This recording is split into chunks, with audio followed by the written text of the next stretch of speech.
Bienvenue à toutes, bienvenue à tous dans ce 68e numéro de Terre de l'Aube. Donc vous le savez, c'est un rendez-vous mensuel réalisé en partenariat avec la Chambre d'agriculture du département. Aujourd'hui, je me trouve ici à Saint-Lupien pour évoquer un rendez-vous qui se déroule ce dimanche 21 avril. Il s'agit d'un dimanche à la campagne. Un dimanche à la campagne, c'est un rendez-vous avec les merveilles de l'Aube, des merveilles, j'ai envie de dire, discrètes, puisqu'elles se trouvent ici dans le monde rural. Donc il y a à la fois des plaisirs gustatifs, il y a le plaisir de la rencontre, rencontre avec des habitants, rencontre avec un patrimoine rare, rencontre comme ici avec l'univers de la ferme. Bref, j'en dis pas plus, mais en tout cas, on va bien s'amuser et découvrir de belles surprises. Place au sommaire. Cette année, c'est la première fois que nous participons à la journée Un dimanche à la campagne pour partager avec le public notre passion qui est l'élevage du vin et l'élaboration du champagne. C'est vraiment ça le but, montrer à tout le public, à tous les visiteurs, comment on fabrique le champagne. Alors on va faire baptême à cheval, ensuite il va y avoir des démonstrations avec les chevaux américains, trier le bétail. Ensuite il va y avoir un petit peu d'obstacles pour faire voir que les pennes ils savent sauter aussi. Et puis il y a la country pour l'animation. L'idée de la pépinière des Lorrains, c'est que chacun reparte avec un jardin différent.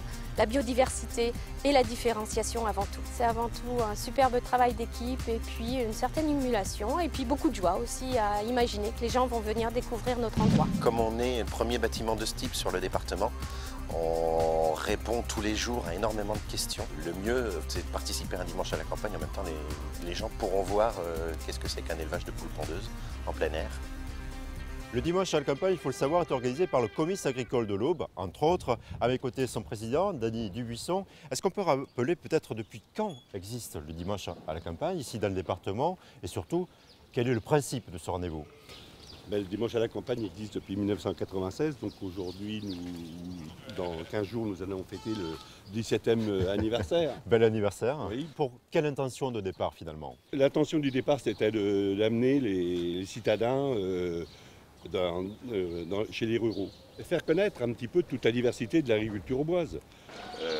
Donc on parle toujours grande culture, on parle toujours de certaines productions, mais c'est tellement diversifié dans le département. 57 sites. 57 sites cette année. Oui. Vous parlez du monde agricole, mais est-ce qu'il n'y a que ça? C'est aussi peut-être trouver des merveilles, merveilles de patrimoine, merveilles d'ingéniosité, merveilles de création. Il y a toute une sorte de personnes qui font de divers métiers d'art, de voir un petit peu tout ce qui se fait aussi au niveau artistique sur le département. Et ce qu'on veut faire connaître aussi, c'est la ruralité. C'est ça qui est très important. En tout cas, vous l'avez compris, c'est surtout découvrir des merveilles incroyables. Et c'est ce qu'on va faire durant cette émission, avec notamment celui qui nous accueille ici, dans cette ferme, où vous allez voir des drôles d'animaux. J'adore leur tête.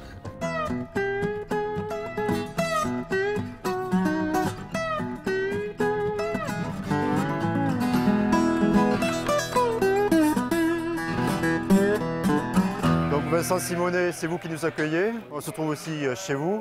Vous êtes à la fois éleveur et maraîcher bio. Il y a combien d'animaux là? Là, 51 mères, 51 brebis. Alors c'est très drôle parce qu'il y a le bout du museau qui est noir, c'est une race spécifique. Voilà, oui, c'est une race qui vient de Savoie, Savoie-Isère. Ça s'appelle la Tône et Marteau, d'où la ville et le village de Marteau. Voilà, c'est une race unique dans l'Aube. Pourquoi vous avez fait ce choix? Alors, premièrement, parce qu'elle attire l'œil, la preuve. Deuxièmement, c'est parce que je suis en vente directe et que pour faire des caissettes d'agneaux, ça fait des agneaux qui sont des demi-caissettes de 8 kg, ce qui est correct pour de la vente directe. Et puis c'est une race rustique pour faire de l'agriculture biologique. Très bien. Revenons à ce rendez-vous. C'est la deuxième année auquel vous participez au dimanche à la campagne. Pourquoi vous avez fait ce choix? Et maintenant, avec un peu d'expérience, qu'est-ce que vous en attendez? Pourquoi ce choix d'abord? Oui, alors le choix du dimanche à la campagne, c'est de valoriser la ferme, les activités qui s'y passent, le maraîchage, les moutons et l'agriculture biologique. Voilà. Ce que j'en attends, c'est communiquer justement sur tous ces domaines et donner une dynamique territoriale au niveau des villages. Ça a permis en tous les cas de faire connaître la ferme et de valoriser des produits.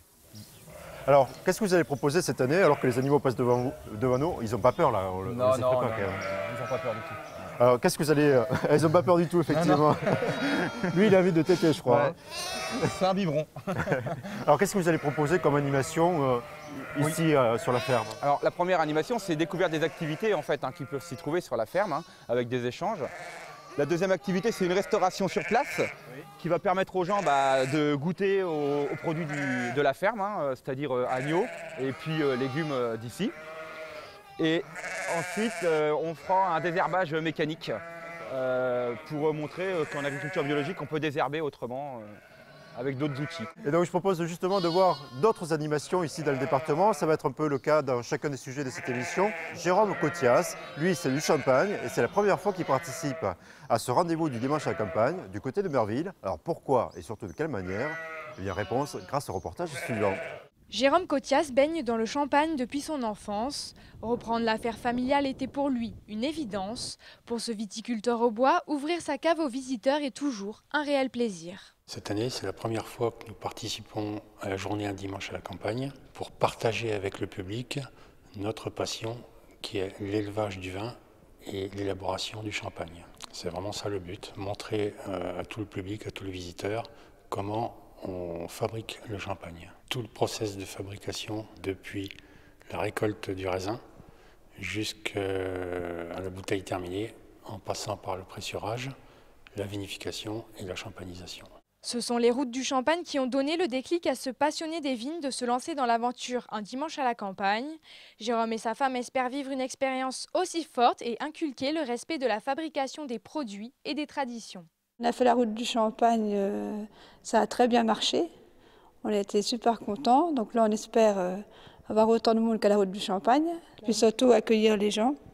Ça compte beaucoup. C'était vraiment un plaisir de venir visiter la cave. On pense refaire à peu près la même chose avec certaines modifications. Le meilleur accueil du public. On aura peut-être plus le temps de s'occuper de chaque visiteur. Un dimanche à la campagne, c'est un an de préparation et un dernier mois de travail intensif. En plus de la visite guidée des lieux, Jérôme mise sur la décoration très fleurie, les récentes cuveries et l'ancien pressoir qui sera exposé. Il y a 2 ans, nous avons décidé l'agrandissement des locaux. Nous avons creusé une nouvelle cave pour agrandir celle existante, installer un nouveau pressoir. Nous avons fait des gros travaux pour agrandir nos locaux et mieux travailler. Cette journée porte ouverte est pour Jérôme l'occasion de faire connaître davantage son champagne. Le jour J, les ventes seront bien sûr dans un coin de sa tête, tout comme la prochaine édition à laquelle il se voit déjà participer.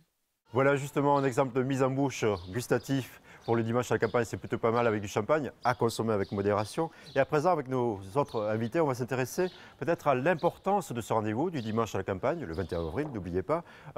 Debuisson, vous qui organisez, présidez ce rendez-vous, est-ce que vous avez quelques chiffres clés sur la fréquentation finalement? Écoutez, depuis plusieurs années, on fait quelques sondages avec les sites. On arrive à entre 20 et 25 000 visiteurs tous les ans. Mais ces visiteurs, qui sont-ils uniquement de l'Aube?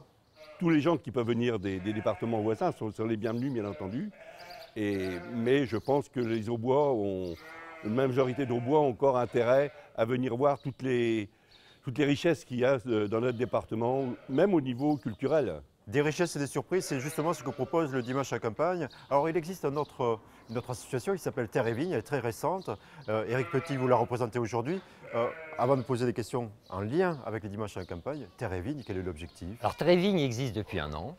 Terre et Vigne est une association qui regroupe l'ensemble des organisations professionnelles agricoles du département. Toutes les structures agricoles du département sont dans l'association Terre et Vigne, c'est une quinzaine. D'ailleurs, c'est une association ouverte. On va inciter d'autres partenaires à nous rejoindre. L'objectif de Terre et Vigne, c'est de fédérer aujourd'hui et pour l'année à venir 4 grandes manifestations qui ont cumulé, reçoivent 150 000 visiteurs. Ces 4 manifestations, c'est aujourd'hui la première, Un dimanche à la campagne. Nous aurons courant juin notre présence au Fort de Champagne. Ensuite, fin juillet, début août, la route touristique du Champagne.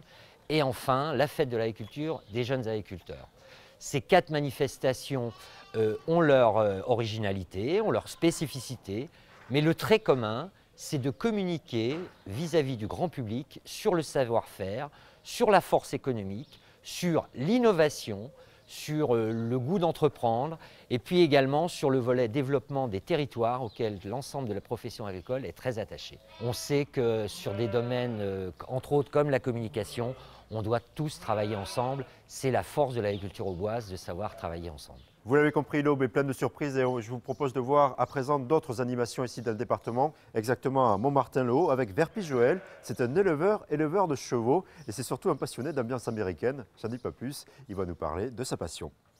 Joël Verpi élève 240 bovins, mais durant les dimanches à la campagne, sa vraie passion, les chevaux, seront au centre des animations. Alors on va faire baptême à cheval, ensuite il va y avoir des démonstrations avec les chevaux américains, trier le bétail. Ensuite il va y avoir un petit peu d'obstacles, il faut faire voir que les pennes ils savent sauter aussi. Et puis il y a la country pour l'animation. Ces étalons viennent d'Amérique, ils sont à l'origine d'un cheptel de 70 bêtes aux couleurs des chevaux de western. 4 couleurs, il y a solide. Vous voyez là c'est une jument qui est toute noire solide. Il y a Tobiano. Tobiano c'est avec 2 couleurs et il peut avoir du blanc sur le dos. Là c'est une jument Overo. Il ne faut pas qu'il y ait de blanc sur le dos. Et puis il y a Tob Overo, c'est comme le mâle là-bas, avec une tête assez blanche et beaucoup de blanc dans le corps. Sur place, le millier de personnes attendues pourra déguster des andouillettes avec des frites, promener les enfants à cheval. Cependant, le cœur de l'animation s'appuie sur une technique américaine, le cutting. Il repère une vache et ensuite il essaye de la séparer du troupeau. Quand on veut séparer une bête, soit pour l'intervenir, pour faire des piqûres ou pour la changer de pâture ou y faire des soins particuliers. Donc à cheval, c'est quand même plus facile qu'à pied. Pareil, il va faire un débourrage aussi. Un cheval qui n'a jamais été décollé et il va essayer de le monter en 1 heure de temps, il va essayer de le monter. Alors la démonstration, ça ne va pas être le même principe. On va essayer de séparer des vaches. Il va y avoir une case et les vaches qui ont été sélectionnées doivent être enfermées dans la case. Donc c'est toujours du travail d'origine américaine, du tri de bétail. L'éleveur Joël Verpi n'a pas le temps de monter à cheval. Cependant, avec amour, il s'accorde ce rêve de liberté personnelle qu'il cultive depuis 1997. J'avais pas de chevaux avant parce que mon père il a travaillé avec les chevaux longtemps et bon, il en était un petit peu dégoûté. Les chevaux ça me détend, quand c'est mon boulot je suis fatigué, bon, je suis dans les chevaux et ça, pour moi c'est une détente.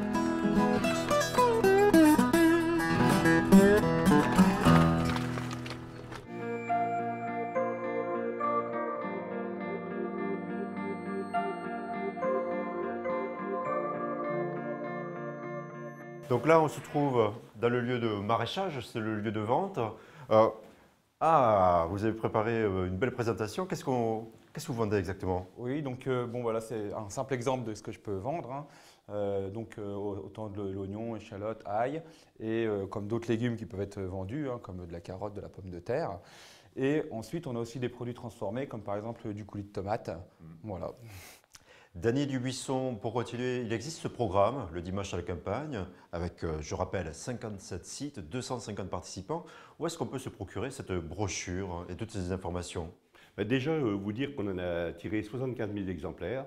Donc déjà, on en a distribué dans toutes les banques, chez les boulangers, mais aussi les gens peuvent aussi aller sur le site Dimanche à la campagne ou sur le site Terre et Vigne de l'Aube. Quand vous avez commencé il y a 10 ans, est-ce que vous vous attendiez à ce qu'il y ait autant de choses et autant de surprises dans le monde rural? Je le fais aussi pour aller voir les sites comme ils sont, et je vois les gens qui sont très heureux de voir, ils sont beaucoup attirés par les animaux.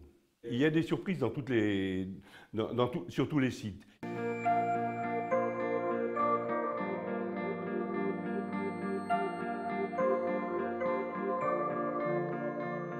Éric Petit, ici chez Vincent Simonet, on peut déguster des salades, on peut déguster les pommes de terre qui sont ici de la ferme, puisqu'on pourra manger des frites avec de l'agneau. Donc c'est vrai que les repas et le terroir, les produits du terroir comme ici, c'est une part importante du plaisir du dimanche à la campagne. Qu'en est-il exactement? Alors en effet, sur tous les sites, les visiteurs pourront déguster les produits. Un certain nombre de sites vont offrir de la restauration de qualité, avec bien évidemment les produits du terroir du département, variés, que ce soit les légumes, les viandes. Alors ce qu'on peut peut-être dire, c'est inciter les visiteurs, puisqu'ils pourront découvrir sur le site internet, sur les flyers, le programme, les inciter à réserver au niveau de la restauration, parce que dans notre charte, Ce qu'on souhaite, c'est que l'accueil soit de qualité et les fermes ouvertes veulent vraiment mettre en avant les produits. Si je vous écoute, en fait, les repas sont 100% au bois, quasiment voilà. Quasiment. Alors peut-être que la moutarde ou le sel ne sera pas au bois. Mais voilà, les frites. Les frites. Pommes de terre au bois, salade, les pommes de terre. viandes, les légumes, les volailles, bon, les fromages évidemment. Donc on goûte au terroir de l'Aube. Ah, c'est l'occasion, bien évidemment, de profiter de l'ensemble des produits du terroir de l'Aube. Et c'est bien sûr l'occasion de découvrir aussi des lieux formidables, comme notamment, je vous propose à présent notre reportage sur une pépinière auboise, avec, vous allez voir, un lieu très bucolique. Donc pour se restaurer, il n'y a pas seulement le plaisir de l'assiette, il y a aussi le plaisir du cadre. Un exemple. Pascale Gombourg est certainement la plus passionnée des passionnés des conifères. En 4 ans, à force de bichonner ses protégés, elle a donné une allure bucolique à la pépinière des Lorrains. Déjà, un endroit extrêmement bucolique avec le retour du printemps, un endroit où l'on peut se promener, découvrir le métier de pépiniériste de collection, c'est-à-dire tout notre travail sur la biodiversité, le développement de plus de 38 espèces et 650 variétés différentes. L'idée de la pépinière des Lorrains, c'est que chacun reparte avec un jardin différent. La biodiversité et la différenciation avant tout. Imaginez un jardin autrement, un jardin différent selon son environnement et surtout ses jardiniers. Pascale aime l'idée de modulation et si ces jardins se veulent contemporains, la pépiniériste tient aux lignes de collection. On veut présenter la ligne de jardin brut et pur que nous avons développée avec les ateliers Valentin et présenter l'intérêt de ces caisses à orangerie extrêmement contemporaines, légères, faites de chêne de Champagne et de zinc et qui permettent un agencement extrêmement facile au jardin. Donc là vous avez un alignement de 6 caisses avec des arbres qui ont une quinzaine d'années, qui sont des conifères d'exception et là vous avez 6 espèces différentes représentées. En plus des ateliers de sème, de taille et de rempotage pour les enfants et les adultes, Pascale réserve quelques surprises à ses visiteurs, comme sa pépinière de collection. Dès dimanche, vous pourrez découvrir des conifères assez exceptionnels comme le Wallemia nobilis, qui est le dernier conifère qui a été trouvé dans le monde, ou le Cupressus de Tassili, qui est une espèce en voie d'extinction et qui est originaire d'Algérie. Expérimenter des ateliers pour les enfants, notamment un petit atelier où les enfants peuvent construire et surtout apprendre à semer, un atelier de rempotage et de taille de conifères. Des tracteurs 100% au bois des célèbres marques Vendeuvre et Champion seront exposés parmi les conifères, tout comme des photos de la faune. L'hôte invite bien sûr ses convives à prendre le thé sur sa terrasse, au cadre champêtre.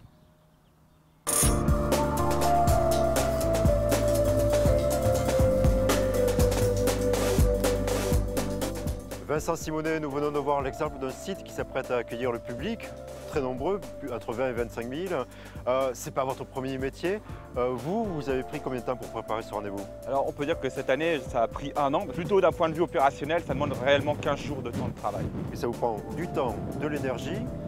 Mais qu'est-ce que ça vous rapporte finalement? Ça répond à l'objectif de communication des produits que je peux proposer toute l'année à mes clients. Parce que je ne sais pas si les gens viennent toujours grâce au dimanche à la campagne, voilà. Mais sinon, effectivement, il y a quelques personnes qui m'ont dit c'est grâce au dimanche à la campagne qu'on vous a connu et qu'on vous achète vos produits actuellement.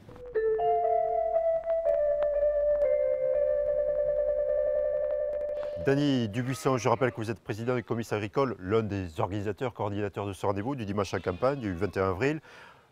Question essentielle, on a bien vu l'objectif, mais économiquement, est-ce que c'est intéressant pour l'exploitant, vous qui avez l'expérience de plusieurs années? Je pense que si, question d'être pragmatique, s'ils le font, c'est parce qu'il y a un certain rapport. Est-ce que le rapport est immédiat? Peut-être pas, mais le problème c'est qu'ils font de la communication et ce qui est intéressant, c'est que les gens pensent tout au cours de l'année, nous tiennent un petit peu, nous demandent si on refait ce dimanche à la campagne. Donc la moralité, c'est que c'est quand même quelque chose qui est positif. Est-ce que vous avez en mémoire des exemples de fermes, pour simplifier, qui se sont lancées dans la vente directe grâce au dimanche à la campagne? C'est possible? Je crois que j'en connais, mais je ne vais pas citer les noms ici, mais j'en connais. Mais c'est sûr que quand vous avez peut-être 1000 ou 2000 visiteurs qui viennent chez vous dans cette journée-là, parce que vous avez mis tous les moyens aussi pour les accueillir, je crois que derrière, il y a quand même une retombée économique. Dany Dubuisson, merci beaucoup. Alors il faut savoir que chaque année, le Dimanche à la campagne accueille de nouveaux sites et c'est notamment le cas du côté de Ortillon avec les œufs du Prieuré. Là, il y a un couple qui vous accueille pour un élevage de poules pondeuses et le tout en plein air. À mon avis, c'est une vraie découverte et ils accueillent à la fois les parents et leurs enfants.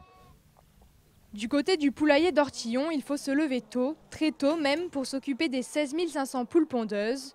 Depuis janvier 2012, Fabien et Sonia Leduy y sont habitués et le dur labeur porte ses fruits. Le couple peut aujourd'hui se vanter d'une production quotidienne de 15 500 œufs.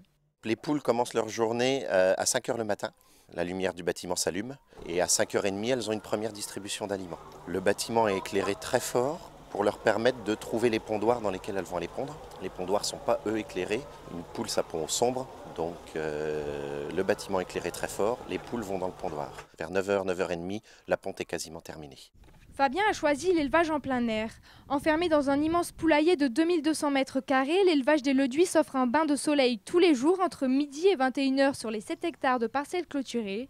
Et si pour des mesures d'hygiène, il est impossible au public de se rendre dans le poulailler, Fabien a tout prévu. Comme on est le premier bâtiment de ce type sur le département, on répond tous les jours à énormément de questions. Le mieux, c'est de participer un dimanche à la campagne. En même temps, les gens pourront voir qu'est-ce que c'est qu'un élevage de poules pondeuses en plein air et répondre au maximum de questions. Par l'intermédiaire de panneaux de présentation, on va leur présenter les étapes du nettoyage du bâtiment, qui représente la plus grosse partie du travail. Une fois par an, on est en vide de tout le bâtiment, donc on va leur présenter comment que ça se passe de démonter les installations intérieures du bâtiment, le nettoyage et le remontage, ainsi que la mise en place des poules. Et puis après, sur place, dans la journée, on fera des démonstrations de ramassage d'œufs avec la machine. Les adultes sont très intéressés par les techniques, par le mode d'élevage et les enfants adorent voir des œufs et des poules. Dimanche, des stands divers et variés seront également présentés devant le poulailler, comme l'Observatoire agricole de la biodiversité. On va avoir à peu près une dizaine d'exposants. On aura quelques producteurs de produits terroirs, notamment de miel. Bon, une agricultrice qui produit aussi du lapin angora et qui fait elle-même ses réalisations de pulls, de vêtements. Enfin, je pense que ça sera assez intéressant. Elle nous présentera aussi un peu sa production. Également agriculteur, Fabien se fait une joie de promouvoir ses richesses. Les parcelles voisines de céréales et de colza seront également ouvertes au grand public où des jeux de découverte sur la production ou encore la semence seront proposés.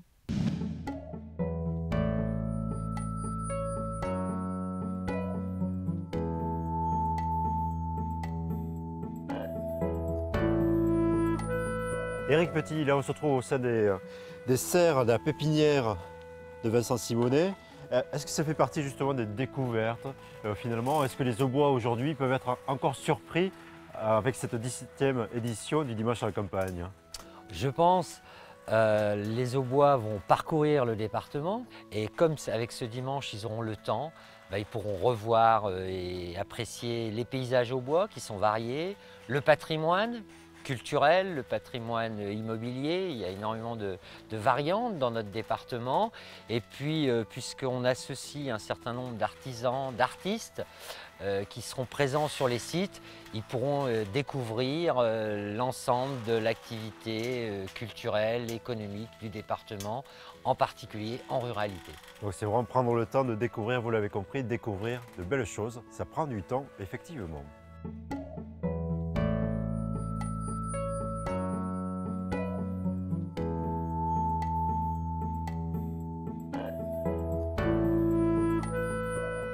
Voilà, nous arrivons au terme de cette Terre de l'Aube consacrée au dimanche à la campagne. Je rappelle que vous avez toutes les infos sur le site dimanchealacampagne.com. Enfin, ça se trouve sur Internet. C'est le 21 avril de 10 h à 19 h.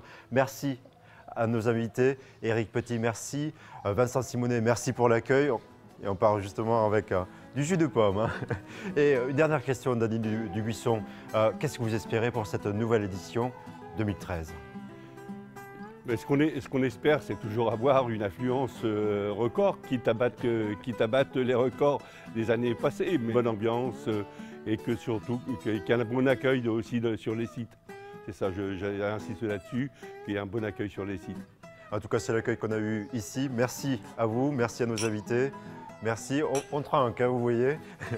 On en profite, on vous devance. Et je vous dis donc rendez-vous le 21 avril entre 10 h et 19 h pour trinquer avec nous. À bientôt.